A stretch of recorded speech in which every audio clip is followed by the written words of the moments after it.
Is hacking even legal? And this is going to be the first question you're going to get if ethical hacking is something that you want to take as your career path. And especially if you need to explain to your family members what is it that you want to do with your professional career. But before anything else, let me just tell you, ethical hacking is legal, and the skills that you need in order to make that happen are actually more accessible than you think.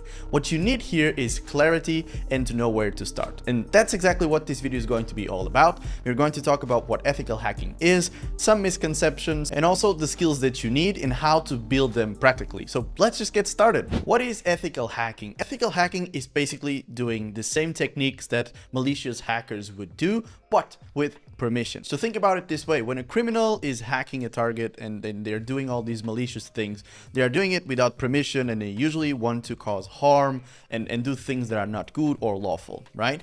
But when an ethical hacker is doing it, it's under permissions, under a specific scope, and they even get hired to do so. The idea is that they will be able to identify these weaknesses, these vulnerabilities, in order to fix them before the bad guys can exploit them. So that's the basic idea. Same techniques, just a different context. And the three main roles you will hear when it comes to ethical hacking are penetration testers, red teamers, and bug bounty hunters.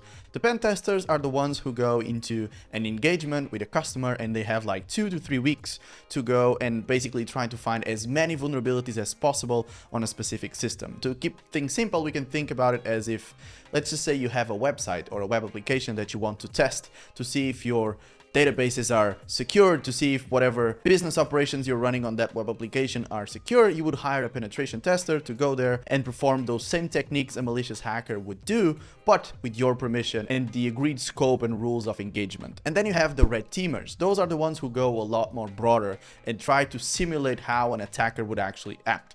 They are much more stealth. Usually the engagements are much longer as well, and there's a clear goal. It's not to find as many holes as possible like with the penetration testing, but it is to try to find a specific way into a data center or a data warehouse or a specific room in the office, or to have access to specific information, and so on and so on. And then finally we have the bug bounty hunters. These are people who are basically signing for these programs, and there's a lot of platforms on this. There's HackerOne, now that I can remember from top of mind, and also companies that are running their own bug bounty programs, and they are basically saying, hey, hackers, please try to see if there are any vulnerabilities on these systems, and if you find anything, we'll give you a bounty, so any reward for that finding. So those are the three roles you will hear mostly about when it comes to ethical hacking. Now, when it comes to myths and misconceptions about ethical hacking, there are tons of them, right? But today we're going to focus on just three.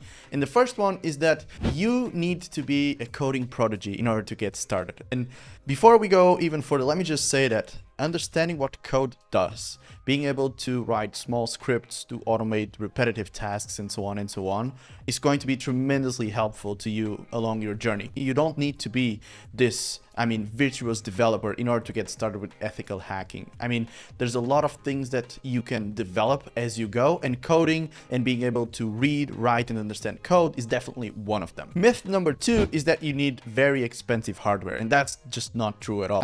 Today, almost all of the training platforms allow you to use virtual machines on their browser. You can use cloud resources if you don't have a very capable computer to run labs and so on. So you basically need a connection to the internet and a laptop that just allows you to get practice these labs that are available everywhere. TryHackMe has a lot of labs where you can just deploy the attack box, you deploy the target, and nothing is really running on your device, so it's not really stealing a lot of the resources that it would if those would be running locally. So that's a huge advantage when it comes to that. So you don't need a lot of crazy expensive gear in order to get started, basically. And finally, myth number 3 is that you need a degree in order to have a successful career in ethical hacking. And let me just tell you that the people that I respect the most, and I look at them as, wow, these people are actually the ones that I look up to when it comes to just even cybersecurity in general, not just ethical hacking. Well, some of those don't have a degree or even certifications, right? So having a piece of paper that tells others that you went through a curriculum, you did all of these tasks, and you complete all of these courses and so on is great. It's great when you want to apply for a job. It helps, absolutely. But if you don't have it, don't let that stop you. You can get started without a degree. And when I was starting my career in cybersecurity, my degree was not in cybersecurity. And a lot of the people that come into the field and ethical hacking, including, they come from completely different backgrounds. So don't let that stop you. Another thing worth mentioning is that it's not enough to read about concepts and to just understand them. Ethical hacking is a very hands-on thing. You need to actually put those things into practice. You need to learn by doing. So if you just read about SQL injections, for example, that's fine because you understand the technique, you understand the concepts, but it's completely different if you're in an environment and there's actually a login page in there and you're trying to understand if it is possible to bypass authentication by leveraging SQL injection. That puts your mind into a completely different stage, right? And so having both, I think it's the perfect combination because you cannot have practice without theory, but theory without practice, it's where things become a little bit shaky, I would say. So make sure you prioritize hands-on learning. Now, what about skills? Let's talk about the skills that really matter for you to get started. And a lot of people here skip fundamentals. They start running a bunch of tools that they don't really understand. They install Kali Linux and they just go straight into it. Now, it's very difficult to have a long-term success in this field if you don't understand the fundamentals. So let me talk about some of those that you really need to spend some time on once you're starting. So the first one would be networking. Anything from TCP, IP, ports, services, DNS, firewalls, VPNs, all of that. This is the language that everything speaks when it comes to technology. And so when you're trying to navigate technology, how to secure technology, and then understand those things so well that you can actually circumvent and exploit misconfigurations, the ways things are set up, and so on and so on. You cannot do that if you don't understand what's behind all of that. And that's where these core concepts come into play. TryHackMe has a very cool learning path that teaches a lot about networking that is called Pre-Security Path. So make sure you check that one out. And next we have operating systems. And this one is pretty self-explanatory, right? All devices have to run some sort of operating system. If we are talking about mobile, we have Android, we have iOS. If we're talking about desktop or servers, we have Linux, we have Windows, etc., right? So you need to be comfortable in those environments. You need to understand the file systems. How are things structured? How are things configured? Because that knowledge will be tremendously beneficial once you're trying to do reconnaissance and you're trying to understand what looks normal, what looks not normal at all, and could probably be something that indicates that might be a vulnerability or something that you can exploit there, right? So that is also very, very important. And TryHackMe has two courses, one on Linux fundamentals and another on Windows fundamentals, and those courses are pretty good. I remember when I did the Linux fundamentals a couple years back, and it was really, really nice to refresh some of the commands and concepts that you need to use basically on a daily basis. So make sure you check that out. Then after that, we have scripting basics. Remember, I told you before, you don't need to be a coding or a programmer prodigy, but scripting is very, very important. You will be running tasks that are pretty much repetitive, that you can just bundle them into an automation script. And if you know how to do that,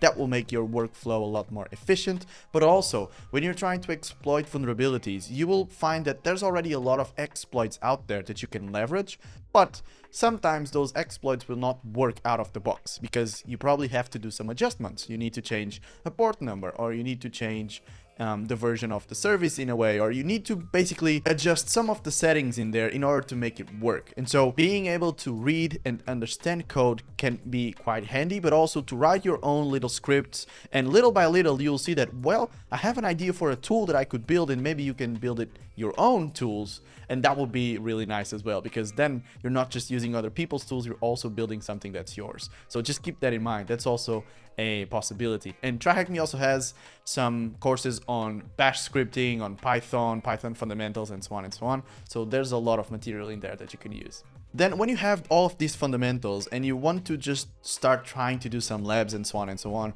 you will start hearing a lot about reconnaissance and scanning and so on, because even before you do any attacks, you need to understand what sort of environment are you working in and what sort of assets can you then use as your targets to exploit and find vulnerabilities, right? So reconnaissance and scanning are very important. And in the beginning, you will use tools like Nmap, you'll use tools like Nessus or I don't know, Nikto for web applications and so on and so on, and that's totally fine.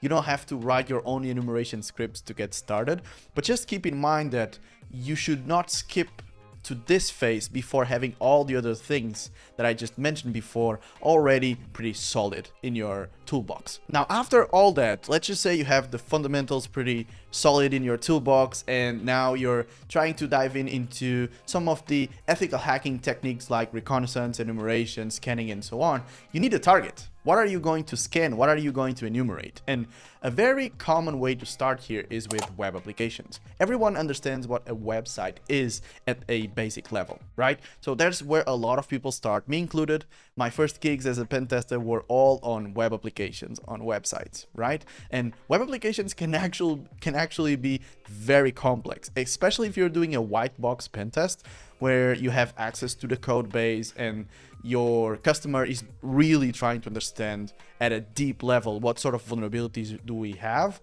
So, but don't think that just because this is where a lot of people start, that it's just a walk in the park. Web applications, again, can be very complex depending on the target and all the technologies that are working on the backend. And then finally, I think you're ready to start learning a little bit more about exploitation basics, right? Some exploitation techniques. We just discussed about web applications. So what are some of the most common vulnerabilities or attack vectors that exist on web applications? And then you just keep expanding, right? So now it's web applications. And then when you start getting really good at it, then you can start going into networks, and you can start going into operating systems, Active Directory, cloud pen testing, AI and red team security, and AI pen testing, and so on and so on. So there's so many things that you can do. A lot of people like to go into the mobile route, like to go into the hardware route. So there's so many things you can do. But what remains true is that all the fundamentals that we just discussed before will still be tremendously useful regardless of the targets that you're trying to exploit. Oh, and by the way, once you're doing this and you start learning a lot and you start like getting really excited about it, just remember that these are not things that you have to do in order, because when you're learning, you will see new things about networking, and then when you're pen testing a web application, you will learn new things about a service that you didn't know before, and then that service that runs on Linux will teach you something new about Linux as well. So this is all intertwined together. So this is not like a checklist that you have to go through and then you're ready to go. These are things that you have to go back and re-explore and relearn and add new things to your toolbox as you go. So I just wanted to give you that little disclaimer right there. And that was it for today. I really hope this video was helpful to you. If you want more videos like this one, please let us know. And these videos are important because sometimes the hardest thing to do is to get started. So I hope this guidance was helpful. And if you have any questions, just leave a comment down below and I'll see you in the next one. Bye.